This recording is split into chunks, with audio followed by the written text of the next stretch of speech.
Aujourd'hui, je partage un petit truc avec vous et je vais illustrer ce truc-là par une expérience sur l'eau. On va aller s'intéresser à une expérience sur l'eau et je commence par vous dévoiler le truc. Chacun a une perspective valable et incomplète.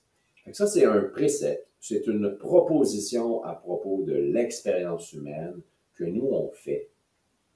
Et quand les équipes se rappellent ça, donc pendant la rencontre, quand les gens sont sensibles à ça, ça donne accès à plus d'humilité. On est d'accord pour dire que si on s'intéresse à la perspective des autres, notre perspective va être moins incomplète et donc on va pouvoir prendre des meilleures décisions. Okay? Comment on opère dans votre entreprise ou dans votre équipe? Est-ce qu'on opère en fonction de la perspective de celui qui parle le plus fort? Est-ce qu'on opère en fonction de la perspective de celui qui a le poste hiérarchique le plus élevé? Ou si au contraire, on arrive à créer un espace pour avoir accès à l'ensemble des perspectives, puis ainsi on peut miser sur l'intelligence collective. Je vous amène en bateau pour vous partager une anecdote. Alors ça, c'est deux personnes qui ont un plan et c'est un bon plan. Je vous confirme que c'est un bon plan. C'est moi qui l'ai fait, le plan. Et donc là, ils sont sous pression et ils doivent relever un défi. Ils ont un plan puis ils doivent communiquer la direction. Je vous le dis, c'est un bon plan. J'ai été sur Google Earth, j'ai pris les vraies données, j'ai placé des buoys sur l'eau. Par contre, ils n'arrivent pas à traduire mon excellent plan dans leur environnement. Regardons ça. Dans le milieu de où on est. Dans le milieu de l'eau. Ouais. Vous avez le droit de dire où on s'en va. Là, ouais. On a le droit de dire. On cherche à s'orienter. Mais on n'est pas sûr. C'est quoi leur perspective à eux? Eux, là, sont dans le milieu de la rivière, là. Puis ils cherchent à s'orienter. Attention, là, il va y avoir un moment critique. Okay? Quelqu'un va voir quelque chose avec sa perspective valable et incomplète.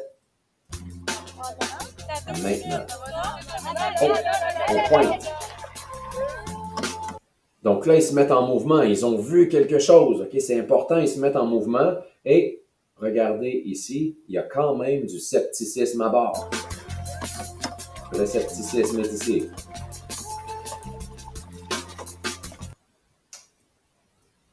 Je ne sais pas si vous êtes de ceux qui devaient faire des plans qui seront portés, mis en œuvre par d'autres personnes. Et peut-être que là, vous vous identifiez à moi là, qui a fait un bon plan. Okay?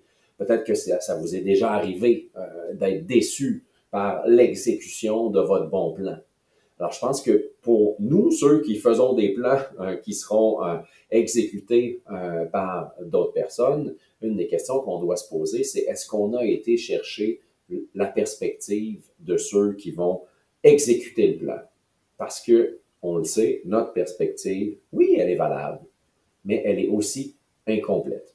Peut-être que vous êtes comme l'équipage. Donc, le plan, il arrive de quelqu'un d'autre, et là, vous regardez votre réalité, puis vous vous dites, comment on va faire pour mettre ça en œuvre? Okay. Ou vous avez l'impression qu'il y a un solide décalage avec ce que eux autres ils se sont dit là-bas, puis notre réalité à nous. Fait que si on veut réduire l'écart entre la prise de décision, puis la planification, puis l'exécution, on doit se retrouver en équipe. On doit s'intéresser à la perspective de tout le monde parce qu'elle est valable et elle est incomplète. Et là, on va avoir une perspective globale moins incomplète. On va avoir créé un espace. Et c'est là qu'on va avoir la meilleure prise de décision et la meilleure exécution. J'espère que ça vous a plu. Je vous souhaite des belles conversations à partir de vos perspectives respectives. Salut!